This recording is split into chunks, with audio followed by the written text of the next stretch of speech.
ଓମ୍ ଶାନ୍ତି। ସୃଷ୍ଟି ରଚୟିତା ଜ୍ଞାନର ସାଗର ପରମାତ୍ମା ପିତାଙ୍କର ଜ୍ଞାନୀ ଆତ୍ମିକ ସନ୍ତାନମାନଙ୍କୁ ସଙ୍ଗମ ଯୁଗୀ ଶୁଭ ସକାଳର ଶୁଭ ଅଭିନନ୍ଦନ, ଶୁଭେଚ୍ଛା, ସୁସ୍ୱାଗତମ୍, ସୁପ୍ରଭାତ। ଗୀତାରେ କୁହାଯାଇଛି, ଯାହା ବିତିଗଲା ଭଲ, ଯାହା ହେଉଛି ଭଲ, ଆଗକୁ ଯାହା ହେବ ତାହା ମଧ୍ୟ ଭଲ। ଏହା ବାସ୍ତବରେ ହୃଦୟଙ୍ଗମ କରିବା ଆବଶ୍ୟକ। କେବଳ ପଢ଼ିଦେଲେ ବା ଶୁଣିଦେଲେ ଯେ ଭଲ ହେଇଯିବ ତାହା ନୁହେଁ। ଏହା କେଉଁ ଉଦ୍ଦେଶ୍ୟରେ କୁହାଯାଇଛି, କାହିଁକି କୁହାଯାଇଛି, ତାହା ବୁଝିବା ନିତାନ୍ତ ଆବଶ୍ୟକ। ଈଶ୍ୱରଙ୍କର ଏହି ରଚନାରେ ସୃଷ୍ଟି ଏକ ରଙ୍ଗମଞ୍ଚ। ଏଠାରେ ପ୍ରତ୍ୟେକ ଆତ୍ମା ଜଣେ ଜଣେ ଅଭିନେତା ଏହି ଶରୀର ରୂପକ ପୋଷାକ ପିନ୍ଧି ଅଭିନୟ କରୁଛନ୍ତି। ସୃଷ୍ଟି ନାଟକର ଚକ୍ର ଘୂରି ଚାଲିଛି ଅବିରାମ ଗତିରେ। ସତ୍ୟ, ତ୍ରେତୟା, ଦ୍ୱାପର, କଳି ପୁନଃ ପୁନଃ ପୁନରାବୃତ୍ତି ହୋଇ ଚାଲିଛି ନିର୍ଭୁଲ ଭାବରେ, ଯେପରି ଟେପ୍ ରେକର୍ଡରର ଟେପ୍ ଚାଲିଥାଏ। ଯେଉଁ ସମୟରେ ଯାହା ଘଟିଥିଲା ତାହା ହିଁ ପୁନରାବୃତ୍ତି ହୋଇ ଚାଲିଛି। ଏଥିରେ କିଛି ବି ନୂତନତ୍ୱ ନାହିଁ। ଯେପରି ନାଟକରେ ଅଭିନେତାମାନଙ୍କର ଅଭିନୟକୁ ଦେଖି ସମସ୍ତେ ମନୋରଞ୍ଜନ କରିଥାନ୍ତି, ସେହିପରି ଏହି ସୃଷ୍ଟି ନାଟକରେ ପ୍ରତ୍ୟେକ ଅଭିନେତା ନିଜ ନିଜର ଅଭିନୟ କରୁଛନ୍ତି। ଏହା ଅଭିନାଶୀ ସୃଷ୍ଟି ନାଟକ। ସବୁ ହେଉଛି ପୂର୍ବ ପ୍ରସ୍ତୁତ। ଏଥିରେ ଆଶ୍ଚର୍ଯ୍ୟ ହେବାର ନାହିଁ, ଦୁଃଖ କରିବାର ନାହିଁ, କି କାହାରିକୁ ଦୋଷାରୋପ କରିବା ମଧ୍ୟ ଉଚିତ ନୁହେଁ। କାରଣ ଏଥିରେ ଏକ ଗୂଢ଼ ରହସ୍ୟ ଲୁଚି ରହୁଛି। ତାହା ହେଉଛି କର୍ମର ହିସାବ କିତାବ। ସମସ୍ତେ ସମସ୍ତଙ୍କର ପୂର୍ବଜନ୍ମର ଋଣ ଶୁଝିବାରେ ବର୍ତ୍ତମାନ ଲାଗିଛନ୍ତି। ଏହା ଉପରେ ଶାସ୍ତ୍ରରେ ଅନେକ କାହାଣୀମାନ ଅଛି। ଯେପରି ରାମାୟଣରେ କବନ୍ଧ ରାକ୍ଷସର କଥା ରହିଛି, କିପରି ସେ ଗନ୍ଧର୍ବରୁ ରାକ୍ଷସ ହେଲେ, ଯାହାର ଗୋଟିଏ ଆଖି ଅଣ୍ଟା ଠାରୁ ପାଦ ପର୍ଯ୍ୟନ୍ତ ନାହିଁ, ନିଶ୍ଚଳ ହୋଇ ଗୋଟିଏ ଜାଗାରେ ପଡ଼ି ରହିଥିବ, କେବଳ ଦୁଇ ହାତକୁ ଇଚ୍ଛା ମୁତାବକ ପ୍ରସାରିତ କରି ଶିକାର କରି ଭକ୍ଷଣ କରୁଥାଏ। ରାମ, ଲକ୍ଷ୍ମଣ ସୀତାଙ୍କୁ ବନରେ ଖୋଜୁଥିବା ସମୟରେ ତାଙ୍କ ଦ୍ୱାରା ଶ୍ରାପମୁକ୍ତ ହେଇଥିଲେ ଏହି ଗନ୍ଧର୍ବ ରୂପୀ କବନ୍ଧ ରାକ୍ଷସ।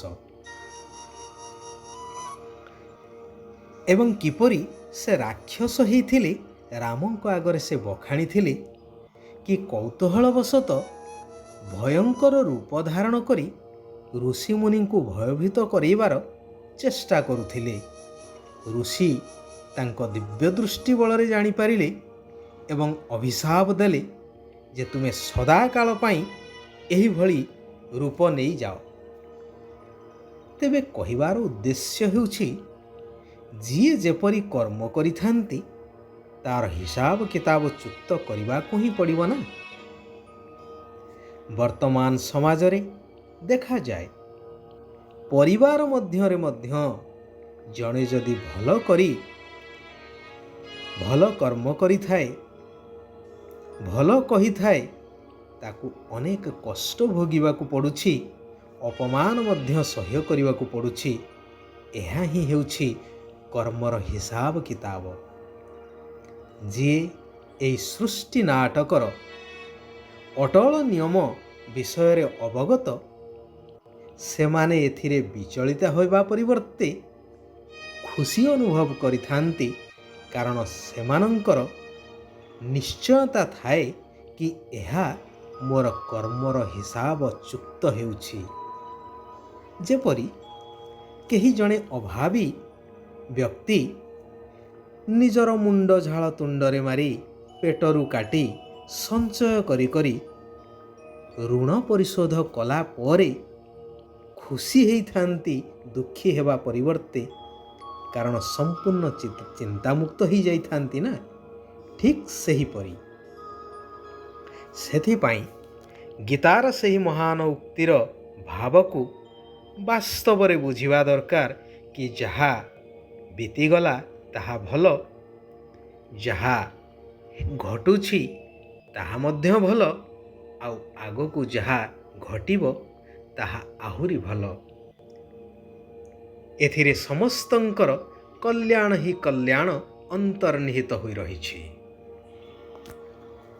ନିରାକାର ଶିବ ଭଗବାନ କଳିଯୁଗର ଅନ୍ତ ଏବଂ ସତ୍ୟଯୁଗର ଆରମ୍ଭ ଏହି କଲ୍ୟାଣକାରୀ ପୁରୁଷୋତ୍ତମ ସଙ୍ଗମ ଯୁଗରେ ଆସି ସ୍ମୃତି ଦେଉଛନ୍ତି କି ତୁମେମାନେ ମୋର ଆଦି ସନ୍ତାନ ହିରୋ ପାର୍ଟଧାରୀ, ଅର୍ଥାତ୍ ସତ୍ୟ ଯୁଗରେ ଦେବୀ ଦେବତା ପଦଠାରୁ ଆରମ୍ଭ କରି 4 ଯୁଗ ଅତିକ୍ରମ କରି ଏହି ସଙ୍ଗମ ଯୁଗରେ ବ୍ରହ୍ମା ମୁଖବଂଶାବଳୀ ଶ୍ରେଷ୍ଠ ବ୍ରାହ୍ମଣର ପାଟ ବଜେଇଲା ବାଲା। ତେଣୁ ଏବେ ମୋର ନିର୍ଦ୍ଦେଶ ମାନ, ତେବେ ବିକାରର ଯନ୍ତ୍ରଣାରୁ ମୁକ୍ତ ହେଇପାରିବ। ପ୍ରଥମ କଥା ହେଉଛି, ମୁଁ ଯେଉଁ ଜ୍ଞାନ ତୁମମାନଙ୍କୁ ପ୍ରଦାନ କରିବା ପାଇଁ ଆସିଛି, ତୁମକୁ ଏହି ଅନୁଷ୍ଠାନ ଅର୍ଥାତ୍ ପ୍ରଜାପିତା ବ୍ରହ୍ମାକୁମାରୀ ଈଶ୍ୱରୀୟ ବିଶ୍ୱବିଦ୍ୟାଳୟର 7 ଦିନର ପାଠ୍ୟକ୍ରମକୁ ଭଲ ଭାବରେ ବୁଝି ସେହି ଅନୁସାରେ ଚାଲ, ଯଦ୍ୱାରା ତୁମେ ନିଜକୁ, ନିଜର ପ୍ରକୃତ ପିତାଙ୍କୁ ଏବଂ ଏହି ଅବିନାଶୀ ସୃଷ୍ଟି ନାଟକର ରହସ୍ୟକୁ ସହଜରେ ଜାଣିପାରିବ ଏବଂ ନିଜର ଆଦି ସ୍ୱରୂପର ସ୍ମୃତି ଦ୍ୱାରା 5 ବିକାରର ରୋଗ ସମ୍ପୂର୍ଣ୍ଣ ତୁମଠାରୁ ଦୂରୀଭୂତ ହୋଇଯିବ। ଶାସ୍ତ୍ରରେ ଉଲ୍ଲେଖ ଅଛି, ବିଶ୍ୱାସେ ମିଳଇ ହରି ତର୍କେ ବହୁଦୂର। ଧୈର୍ଯ୍ୟ ଧରି ଏହି 7 ଦିନର ପାଠ୍ୟକ୍ରମକୁ ପୂରା କର, ଯାହା ସମ୍ପୂର୍ଣ୍ଣ ନିଃଶୁଳ୍କ।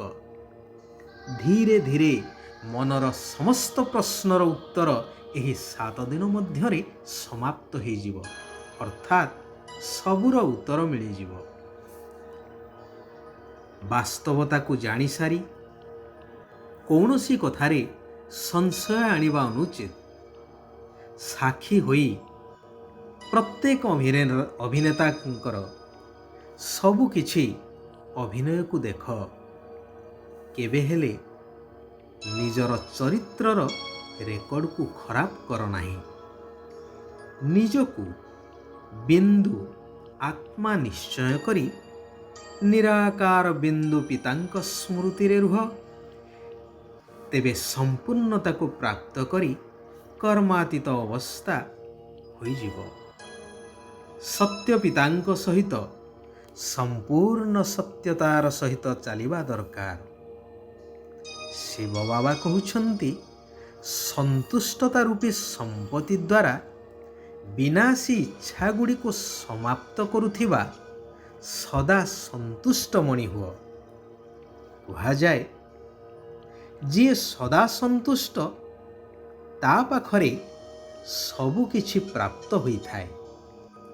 ଅସନ୍ତୁଷ୍ଟ ଆତ୍ମାର ଇଚ୍ଛା କେବେ ହେଲେ ପୂରଣ ହୋଇନଥାଏ, କାରଣ ଗୋଟିଏ ଇଚ୍ଛା ପୂରଣ ହେଲେ ଆଉ 10ଟି ଇଚ୍ଛା ଉତ୍ପନ୍ନ ହୋଇଥାଏ। ସେଥିପାଇଁ ବିନାଶୀ ଇଚ୍ଛାଗୁଡ଼ିକୁ ଭୁଲିଯାଅ, ତେବେ ଅବିନାଶୀ ପ୍ରାପ୍ତିର ଅଧିକାର ପ୍ରାପ୍ତ ହୋଇଯିବ। ଯଦି ସ୍ମୃତିର ସୁଇଚ୍ ସଦା ଅନ୍ ରହିବ, ତେବେ କେବେ ବି ମୁଡ୍ ଅଫ୍ ହେଇପାରିବ ନାହିଁ। ଆଚ୍ଛା, ଆଜି ପାଇଁ ଏଇଠାରେ ଆମେମାନେ ବିରାମ ନେବା।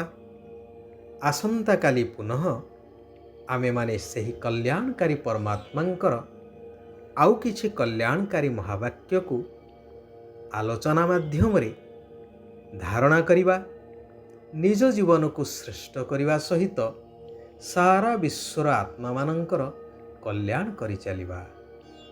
ଓମ୍ ଶାନ୍ତି। ଓମ୍ ଶାନ୍ତି। ଓମ୍ ଶାନ୍ତି।